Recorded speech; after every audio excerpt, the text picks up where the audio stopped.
ఆధునిక తెలుగు సాహిత్యాన్ని పరిశీలిస్తున్న వారిలో దాస్యం సేనాధిపతి గారు అగ్రేసర వరుసలో ఉంటారు. ఆయన వివిధ సాహిత్య ప్రక్రియల నాడి తెలిసిన సాహితీ వైద్యుడు. జీవితాన్ని సాహిత్యానికి అంకితం చేసిన వ్యక్తిగా దాస్యం గారు కనిపిస్తారు. దాస్యం చేసిన సాహిత్య కృషి తెలుగునాట చిరకాలం గుర్తుండిపోతుంది. సుప్రసిద్ధ సాహితీ విమర్శకులు ఆచార్య రాచపాళెం చంద్రశేఖర్ రెడ్డి గారు ఇలా అన్నారు: దాస్యం సేనాధిపతి నిరంతరం సాహిత్య విమర్శలో, పరామర్శలో, సమీక్షలో ఆనందంగా మునకలేస్తున్న మిత్రుడు. ఆయన అనుభవజ్ఞుడైన విమర్శకుడు. విమర్శల్లో ఆనందం పొందుతున్న సేనాధిపతి వివేకానందుడే అన్నారు. వివిధ ప్రక్రియల్లో తన ప్రతిభను చాటుకుంటూ 16 గ్రంథాలను వెలువరించడం ఆయన సాహిత్య పరిశ్రమకు నిదర్శనంగా చెప్పుకోవచ్చు. వాటిలో గ్రంథ సమీక్షకు సంబంధించినవే ఎక్కువగా ఉండడం విశేషం. వివిధ పత్రికల్లో దాదాపు 1200 ఆధునిక, సాంప్రదాయ సాహిత్య గ్రంథాలను సమీక్షించిన అనుభవం ఆయనది. వీటిలో ఎక్కువ సమీక్షలు నేటి నిజం, తెలుగు వెలుగు మాసపత్రిక, నెలవంక నెమలిక పత్రికల్లో వచ్చాయి. ప్రముఖ పత్రికల్లో ఆయన గ్రంథ సమీక్షలు నిరంతరం దర్శనమిస్తూనే ఉంటాయి. దాస్యం గ్రంథ సమీక్షలపై శాతవాహన విశ్వవిద్యాలయం వారు లోగడ MA తెలుగు ద్వితీయ విద్యార్థులకు పాఠ్యాంశంగా నిర్ణయించారు. దాస్యం గారు గ్రంథ సమీక్షలతో పాటు సాహిత్య విమర్శ, కవిత్వం, కథలు, నానీల కవుల డైరెక్టరీ, లేఖా సంపుటాలు వెలువరించారు. కవిత్వంలో ఆయన వ్రాసిన లేడీ టీచర్ కవిత గొప్ప ప్రజాదరణ పొందింది. అంతేకాకుండా అది దృశ్యకావ్యంగా కూడా రూపుదిద్దుకొని వేలాది మంది వీక్షకుల ప్రశంసలు అందుకుంది. దాస్యం సేనాధిపతి గారు తెలంగాణ మారుమూల ప్రాంతమైన పూర్వ ఆదిలాబాద్ జిల్లాలోని నిర్మల్లో అక్టోబర్ 5, 1955న వెంకటస్వామి, శాంతాదేవి దంపతులకు జన్మించారు. ప్రాథమిక విద్య నుండి డిగ్రీ వరకు నిర్మల్లోనే కొనసాగింది. ఉస్మానియా విశ్వవిద్యాలయం నుండి MCom పూర్తి చేశారు. అన్నామలై విశ్వవిద్యాలయం నుండి BEd పూర్తి చేసిన ఆయన తొలినాళ్లలో ఉమ్మడి ఆంధ్రప్రదేశ్లోని శ్రీ సరస్వతి విద్యాపీఠం ద్వారా నిర్వహించబడే శిశుమందిరాలకు రాష్ట్ర ప్రధాన పర్యవేక్షకులుగా పనిచేశారు.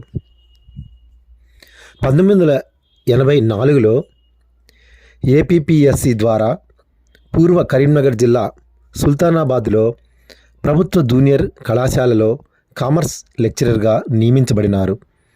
అనంతరం కరీంనగర్ చొప్పదండి జూనియర్ కళాశాలలో తమ సేవలు అందించారు. 2001లో డిగ్రీ కాలేజీ లెక్చరర్గా పదవోన్నతి పొంది పెద్దపల్లి ప్రభుత్వ డిగ్రీ కళాశాలలో వాణిజ్య శాస్త్ర అధ్యాపకునిగా, FAC ప్రిన్సిపల్గా కూడా పనిచేశారు. అనంతరం 2007లో కరీంనగర్ ప్రభుత్వ మహిళా డిగ్రీ కళాశాలకు బదిలీ అయ్యారు. 2013లో కామర్స్ విభాగాధిపతిగా పదవీ విరమణ చేశారు. తెలంగాణ రాష్ట్ర ప్రభుత్వం ఆయన సేవలను గుర్తించి తిరిగి శాతవాహన విశ్వవిద్యాలయంలో అదనపు పరీక్షల కంట్రోలర్గా నియమించింది. 2015 వరకు ఆయన ఆ పదవిలో కొనసాగుతూ పరీక్షల నిర్వహణలో అనేక సంస్కరణలు చేశారు. ప్రభుత్వ డిగ్రీ కాలేజ్ లెక్చరర్గా పనిచేస్తున్నప్పుడే ఆయన NSS ప్రోగ్రాం అధికారిగా, IGNOU కోఆర్డినేటర్, NAAC కోఆర్డినేటర్గా విశేష సేవలందించారు. ఉమ్మడి ఆంధ్రప్రదేశ్ రాష్ట్ర ఉన్నత విద్యాశాఖ కమిషనరేట్ వారు ఆయనను 2013లో అకాడమిక్ అడ్వైజర్గా నియమించారు. వృత్తిపరంగా విద్యారంగంలో 3 దశాబ్దాల పాటు సేవలు అందించారు. పనిచేసిన ప్రతి చోట సమున్నత వ్యక్తిత్వంతో మెదిలి సహచరుల మన్ననలు అందుకున్నారు. దాస్యం సేనాధిపతి గారు ఇప్పటి వరకు 16 గ్రంథాలు వెలువరించారు. 7 పుస్తకాలకు సంయుక్త సంపాదకత్వం వహించారు. 1000కి పైగా సామాజిక అంశాలపై సంపాదక లేఖలు రాశారు. చిటికల పేరుతో నానీల కవితా సంపుటితో ప్రారంభించి అక్షరం సాక్షిగా, శబ్దాలయ, ఇప్పుడిప్పుడే కవితా సంపుటులను వెలువరించారు. దర్శనం, వీక్షణ, అవలోకనం, సంవీక్ష, ప్రతిభాస్వరాలు వంటి గ్రంథ సమీక్షల పుస్తకాలు ప్రచురించారు. పరిష్కారం కథా సంపుటి వీరికి కథకులుగా మంచి పేరు తెచ్చిపెట్టింది. సహృదయ లేఖ పేరుతో లేఖా సంపుటి, మధురాక్షరి పేరుతో వ్యాస సంపుటి, వివేచనం పేరుతో సాహిత్య విమర్శనా గ్రంథం, అంతర్వాహిని పేరుతో సాహితీవేత్త మనోగతాలను గ్రంథస్థం చేశారు. 100కు పైగా గ్రంథాలకు ముందు మాటలు రాశారు. ముఖ్యంగా వర్ధమాన కవులకు ఉపయోగపడే విధంగా దిక్సూచి వచన కవిత్వ కరదీపకును తీసుకువచ్చారు.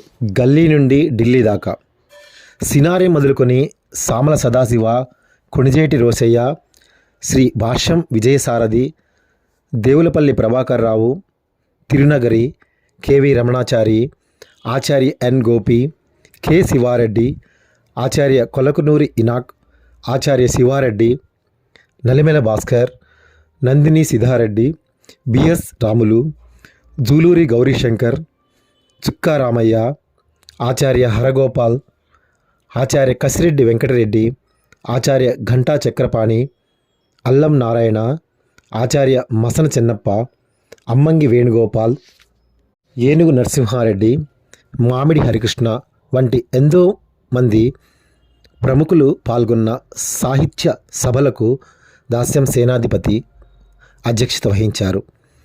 అసంఖ్యాక సాహిత్య సభలకు అతిథిగా వెళ్ళి సాహిత్య సంస్థలకు ప్రోత్సాహాన్ని అందించారు. 75 వారాల పాటు ఆంధ్రభూమిలో తెలంగాణ మెరుపు శీర్షికను విజయవంతంగా నిర్వహించారు. తెలుగు వెలుగు మాసపత్రికలో కొండ అద్దమందు గ్రంథ సమీక్ష శీర్షికన కాలమిస్టుగా వ్యవహరించారు. దూరదర్శన్లో పలు విద్యా, సాహితీ, జానపద కార్యక్రమాలు నిర్వహించారు. విద్యా సంబంధ జాతీయ సదస్సులకు హాజరై 10కి పైగా పత్రాల సమర్పణ చేశారు. వందలాది ఎన్ఎస్ఎస్ శిబిరాల్లో వ్యక్తిత్వ వికాసంపై ఉపన్యాసాలిచ్చారు. 2 తెలుగు రాష్ట్రాల్లో దాస్యం సేనాధిపతి గారు ఎంతోమంది అభిమానులను సంపాదించుకున్నారు. వివిధ సాహితీ సంస్థలతో అనుబంధం.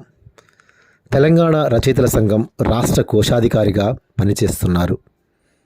తెలంగాణ తెలుగు భాషా సంరక్షణ సంఘం రాష్ట్ర ప్రధాన కార్యదర్శిగా సేవలు అందిస్తున్నారు. పూర్వ అధ్యక్షులు కరీంనగర్ జిల్లా సాహితీ సంస్థల సమాఖ్య సాహితీ గౌతమి. ఇంకా పలు సాహితీ సంస్థలకు సలహాదారునిగా ఉన్నారు. దాస్యం సేనాధిపతి గారు చేసిన సాహిత్య సేవకు గుర్తింపుగా జాతీయ, రాష్ట్ర స్థాయిలో 50కి పైగా ప్రతిష్టాత్మక పురస్కారాలను అందుకున్నారు.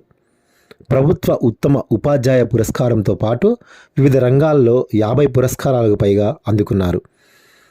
వివిధ సంస్థల నుండి సత్కారాలతో పాటు లెక్కలేనన్ని ప్రశంసా పత్రాలను అందుకున్నారు.